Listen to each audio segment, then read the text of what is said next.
जय खाटू श्याम जी की। दोस्तों, आज के ज़माने में कौन ऐसा है जो खाटू श्याम जी के दर्शन करने नहीं गया है। जब भी आप खाटू श्याम जी के दर्शन करने जाते हैं तो वहाँ से ये चार चीज़ें ज़रूर लेकर आना जो कि खाटू जी को बहुत ही प्रिय हैं। ये जो भी चीज़ें हैं वो आपको अपने आप ही लानी हैं, खरीद कर ला सकते हैं आप ये चीज़ें।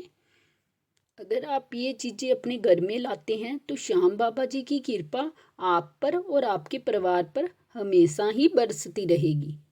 मैं आपको बताती हूँ कि श्याम बाबा जी की अति प्रिय चीज़ कौन सी है जो कि आपको उनके दाम से घर पर लेकर आनी चाहिए। इससे पहले कि मैं आपको इसके बारे में बताऊं, तो अगर आप श्याम बाबा जी के सच्चे भक्त हैं तो श्याम बाबा जी का जयकारा जरूर बोलें। हारे के सहारे की जय। नंबर 1 पर है श्याम बाबा जी का निशान। अगर आप श्याम बाबा जी के दर पर गए हैं तो वहाँ से श्याम बाबा जी का निशान अपने घर पे जरूर लेकर आएं।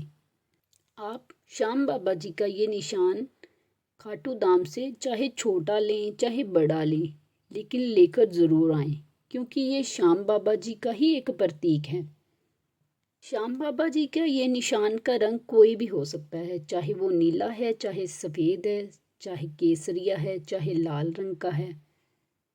जब आप वहाँ से ये निशान ले आएंगे तो अपने घर के मंदिर में इसे रखें। इस पर गंगा जल का छींटा दें, स्वास्तिक बनाएं और धूप से इसकी पूजा करें। उस निशान को आप अपने घर के जितने भी सदस्य हैं उनके सिर से वार दें और फिर आपने एक बांस का डंडा लेना है।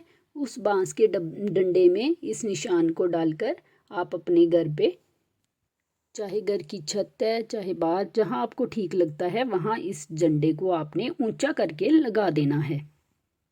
जब भी ये निशान लहलाता है तो आपके वैसे वैसे ही संकट को कम करता है। दूसरी चीज़ है मोर पंख या मोर छड़ी, जिस पे बहुत सारे पंख लगे होते हैं, वो उसे अपने घर पे आप जरूर लेकर आएं। मोर पंख का आपको पता ही है कि श्याम बाबा जी के साथ साथ कृष्ण जी का भी ये बहुत ही प्रिय है। तो इसमें कोशिश ये करनी है कि आपको वहाँ से अगर पंडित जी दे दें मोर पंख तो बहुत ही अच्छा है। नहीं तो जो लोग अर्जी लगाते हैं, अर्जी लगाते समय वो मोर पंख लेकर आते हैं, बाबा जी को चरणों में चढ़ाते हैं। अगर वहाँ से वो पंख आपको मिल जाता है तो बहुत ही अच्छा है।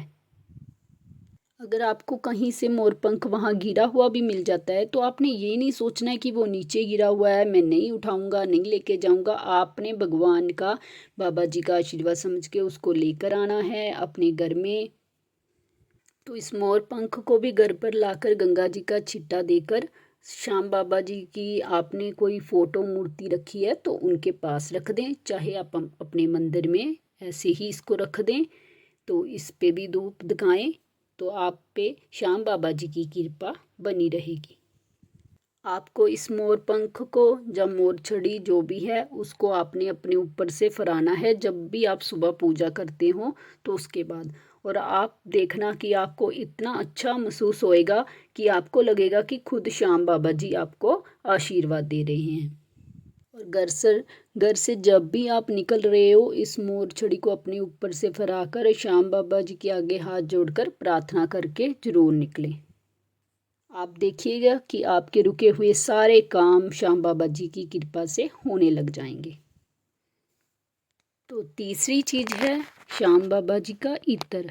अगर आपको पंडित जी वहाँ प्रसाद के रूप में इत्र दे देते हैं, इत्र की छोटी शीशी दे देते हैं, तो अच्छी बात है, उसको घर पर लाएं, रखें।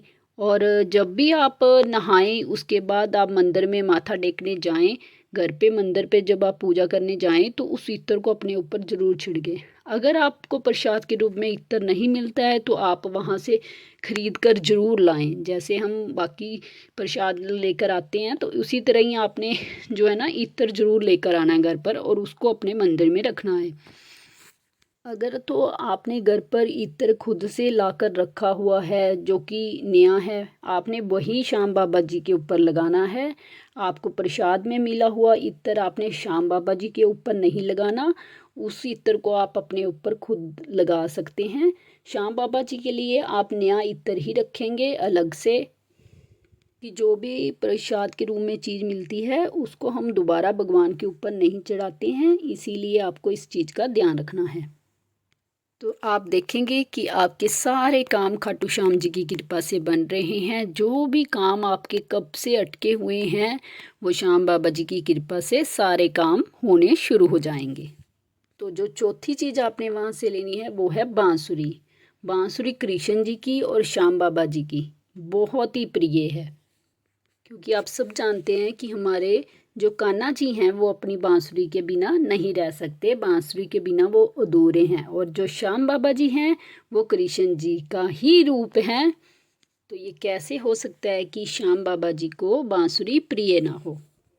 बांसुरी भी अगर आपको प्रसाद रूप में मिले तो बहुत ही अच्छा है, अगर नहीं मिलती है तो आप वहाँ से ख़रीद कर ज़रूर ला सकते हैं। बांसुरी चाहे छोटी है चाहे बड़ी है, जैसी भी है, जैसी आपने लेनी है। तो दोस्तों इस बांसुरी को आपने घर पर अपने रखना है और पूजा करने के बाद इसे ज़रूर बजाना है। जैसे शंख बजाते हैं हम लक्ष्मी और विष्णु जी को प्रसन्न करने के लिए, उसी तरह ही आपने बांसुरी बजानी है श्याम बाबा जी को प्रसन्न करने के लिए। और अपनी जो बांसुरी है उसको अपने घर में रखना है, मंदिर से थोड़ा साइड पर, ताकि आप अपनी बजाई हुई जूठी बांसुरी को मंदिर के बीच में ना रखें, थोड़ा साइड पे रखना है। और इस देखना कि आपके ऊपर श्याम बाबा जी की कृपा कैसे बरसनी शुरू होएगी। तो इस 4 चीज़ों के साथ आपने जो श्याम बाबा जी के दर्शन करने हैं, और ये 4 चीज़ें अपने साथ ज़रूर लेकर आनी है घर पर। और घर पर देखना आप लाने के बाद कैसे श्याम बाबा जी आपके ऊपर प्रसन्न होते हैं।